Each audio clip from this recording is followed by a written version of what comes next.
मित्रों नमस्कार।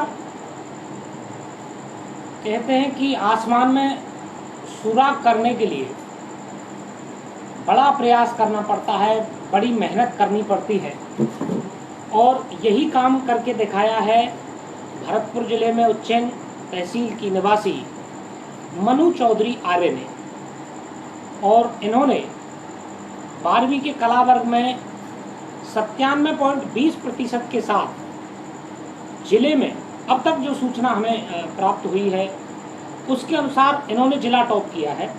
हो सकता है कि 1-2% के साथ कोई और भी बालक या बालिका हो सकती है। तो सबसे पहले मनु, बहुत बहुत आपके लिए शुभकामनाएं कि आपने ये उपलब्धि हासिल की। धन्यवाद सर, आपका बहुत बहुत धन्यवाद।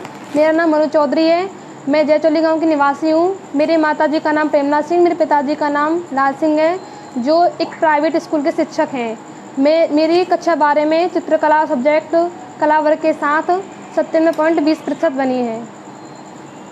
तो मनु, आपने बताया कि आप जयचौली की निवासी हैं, तो क्या गांव में रहकर ही ये अध्ययन किया है या शहर जाकर किसी बड़े विद्यालय से आपने ये उपलब्धि हासिल की? जी, मैंने ग्रामीण क्षेत्र में अपने गांव में ही अध्ययन किया है। यहाँ पर ट्यूशन की, कोचिंग की कोई भी व्यवस्था नहीं है। मैंने अपने स्कूल में ही गुरुजनों की सहायता से अध्ययन किया है, स्व अध्ययन किया है। हमारे जो विद्यालय है, मेरा विद्यालय जिसका नाम है शिशु आदर्श विद्या मंदिर उच्च माध्यमिक विद्यालय जयचौली, वहाँ का जो माहौल है वो इतना अच्छा है कि बच्चे को ट्यूशन की आवश्यकता ही नहीं होती।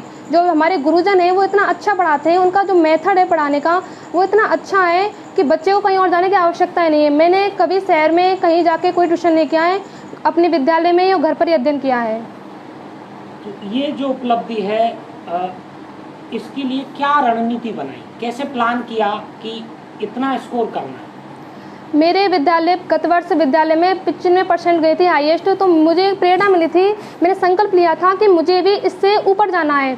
तो मैंने सर्वप्रथम जब मेरी क्लास शुरुआत हुई थी तो मैंने अपना टाइम टेबल बनाया था कि मुझे 8 घंटे पढ़ना है, हर विषय को 1-1 घंटा 1.5 घंटा देना है और विद्यालय के अतिरिक्त घर पर भी पढ़ाई करनी है। मैं मोबाइल से, व्हाट्सएप, सोशल मीडिया से बिल्कुल दूर रही थी। टीवी मनोरंजन के लिए देखती थी। घर पर ढंग से पढ़ाई करके विद्यालय में गुरुजनों का सहायता प्राप्त करके मैंने रणनीति बनाई और गुरुजनों ने, मेरे माता पिता ने भी मेरा पूरा सहयोग दिया। मनु, बहुत बड़ी बात कही आपने। व्हाट्सएप, फेसबुक से दूर रहकर आपने ये काम किया है। नई पीढ़ी इन दोनों प्लेटफॉर्म के नज़दीक है, तो क्या कहना चाहेंगे कि बच्चों को इनसे दूरी बनानी है या इनमें उलझना है? जी बिल्कुल, व्हाट्सएप, सोशल मीडिया है, अगर बच्चे इनमें उलझते रह जाते हैं तो उनका भविष्य कुछ नहीं है। मेरा तो यही मानना है कि व्हाट्सएप, सोशल मीडिया, फेसबुक, इनसे दूर रहकर ही पढ़ाई करनी चाहिए, क्योंकि इनमें जाते हैं तो मन भटकता है और पढ़ाई में बिल्कुल मन नहीं लगता है। अतः इनसे दूर ही रहना चाहिए बच्चों को। लेकिन मनु, इसका दूसरा पहलू ये भी है कि अब जैसे कोरोना काल चल रहा है तो ऑनलाइन क्लासेस का दौर है, तो वहाँ वो चीज़ लाभकारी है बच्चों के लिए। तो ये हमारे उपयोग पर निर्भर करेगा कि उसका सही उपयोग कर रहे हैं या उसका गलत उपयोग कर रहे हैं। 12वीं कक्षा में आपने क्या सब्जेक्ट के साथ में ये तैयारी की? कौन कौन से सब्जेक्ट? मेरे पास 12वीं क्लास में कला वर्ग में हिंदी, इंग्लिश कंपलसरी के साथ भूगोल, चित्रकला और संस्कृत साहित्य सब्जेक्ट्स हैं, जिनमें भूगोल में मैंने 98, ड्राइंग में 100 एंड संस्कृत साहित्य में 98 प्राप्त किए अंक। भूगोल में 98 और 100 में से 100 ड्राइंग में। तो ड्राइंग, इसका मतलब है कि तीनों विषयों में आपकी सबसे पसंदीदा जो है वो ड्राइंग है। तो कोई ऐसी पेंटिंग कभी बनाई हो, वो हमारे दर्शकों को दिखाएं? जी, हमारा प्रैक्टिकल हुआ था तो हमें पेंटिंग बनाने के लिए दी जाती हैं। ये मैंने भारत माता का चित्र बनाया था। थोड़ा ऊपर करके दिखाएं, ऊपर। ये एक दुल्हन का चित्र है। अच्छा,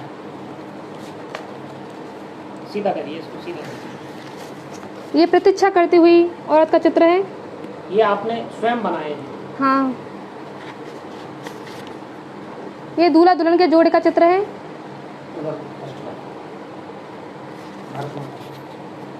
ये भारत माता चित्र बनाया था मैंने।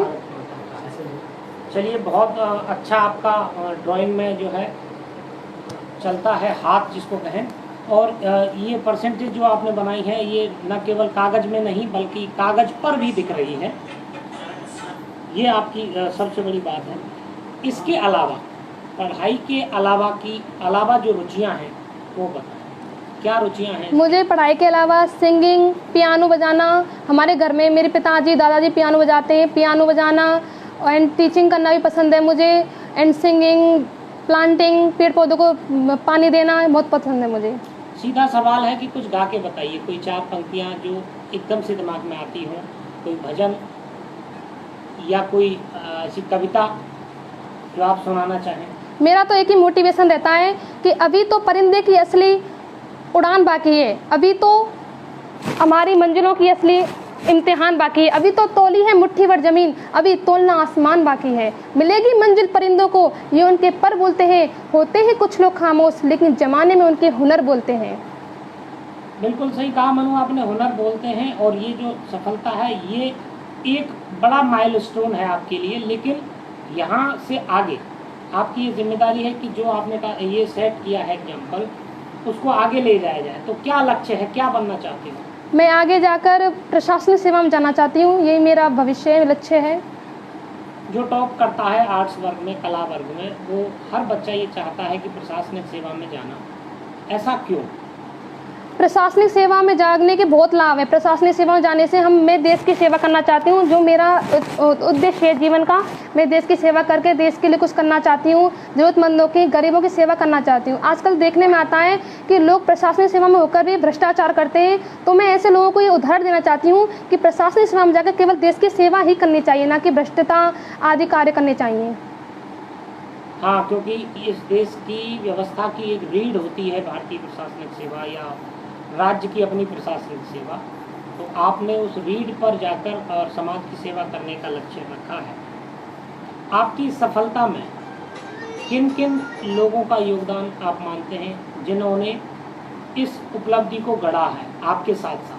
मेरी सफलता में मेरे गुरुजनों के साथ साथ मेरे ताऊ जी जिन्होंने मुझे हमेशा मेरा हौसला बढ़ाया, मेरे चाचा जी, मेरे पिताजी जिन्होंने मुझे हमेशा ये हौसला बढ़ाया बेटा तू ये कर सकती है, मेरे माता जी जिन्होंने मेरा हमेशा ध्यान रखा, मेरे भाई, मेरी बहन, मेरे पूरे घर के परिवार लोगों ने मुझे हौसला दिलाया कि बेटा तू जो चाहे वो कर सकती है, कभी मुझे हतोत्साह नहीं किया बल्कि मेरा मनोबल हमेशा बढ़ाया। और स्कूल का माहौल, गुरुजनों का माहौल, उन्हीं का आशीर्वाद है कि आज मैं ये उपलब्धि प्राप्त कर चुकी हूँ। माँ जिसे आधा गुरु माना जाता है, तो माँ का इस उपलब्धि में निश्चित रूप से योगदान होगा। कभी ऐसा होता है कि माँ में और बेटी में झगड़ा हो जाए और ऐसा? नहीं, मेरी माँ के साथ मेरा कभी झगड़ा नहीं हुआ। हाँ, ये जरूरी है कि विद्या ददाति विनियम, जो अच्छे बच्चे होते हैं वो अपने परिवार में भी संतुलन बना के रखते हैं। अब जो लोग 12वीं में हैं, जो तैयारी कर रहे हैं, उनके लिए क्या संदेश देना चाहिए? जो बच्चे 12वीं में, मैं उनसे यही कहना चाहती हूँ कि यदि आपकी 10वीं में कम परसेंट बनी है तो बिल्कुल भी हतोत्साहित नहीं होना चाहिए। सोचना चाहिए कि 12वीं में 10 में कम बनी है तो हम 12 में और बढ़ाएंगे। सोशल मीडिया, व्हाट्सएप, फेसबुक से सदा दूर रहो और शहरों में चकाचौंध जो होती है, शहरों की चकाचौंध से सदैव दूर रहना चाहिए। घर में एकाग्रचित होकर पढ़ाई करनी चाहिए, गुरुजनों की सदैव आज्ञा मानो और जो हो सके स्वयं अध्ययन करो, क्योंकि ट्यूशन, कोचिंग ये तो सिर्फ रुपए खाते हैं। बच्चे की पढ़ाई होती है और टीचर होते हैं और स्कूल होता है, वही पढ़ाते हैं बच्चे को। हर व्यक्ति के जीवन में जो वो बनना चाहता है, कोई एक आदर्श सेट करता है, कोई राजनीतिक हस्ती हो या कोई सामाजिक हस्ती हो, किसको अपना रोल मॉडल मानते हैं? मैंने अपना जो आइडल माना है, मैंने 2 लोगों को माना है। एक तो शहीद आजम भगत सिंह जिनसे मैंने देशभक्ति की प्रेरणा ली है, और एक हमारे प्रधानमंत्री नरेंद्र मोदी जी, वो भी देशभक्ति करते हैं और देश को आगे बढ़ाते हैं। निश्चित रूप से दोनों जो मूर्तियाँ हैं, चाहे हमारे वर्तमान प्रधानमंत्री हो या शहीद आजम हो, अपने अपने क्षेत्र में उनका योगदान रहा है। आपने उनको अपना आदर्श पुरुष माना है तो निश्चित रूप से आप उनके बताए हुए रास्तों पर चलेंगी, ऐसा हमें विश्वास है। तो मित्रों, ये थी मनु चौधरी आर्य, जिन्होंने 12वीं की कला वर्ग की वरीयता में टॉप जिले में किया है, भरतपुर जिले में। मनु, एक बार पुनः आपके लिए शुभकामनाएं। बहुत धन्यवाद सर, धन्यवाद।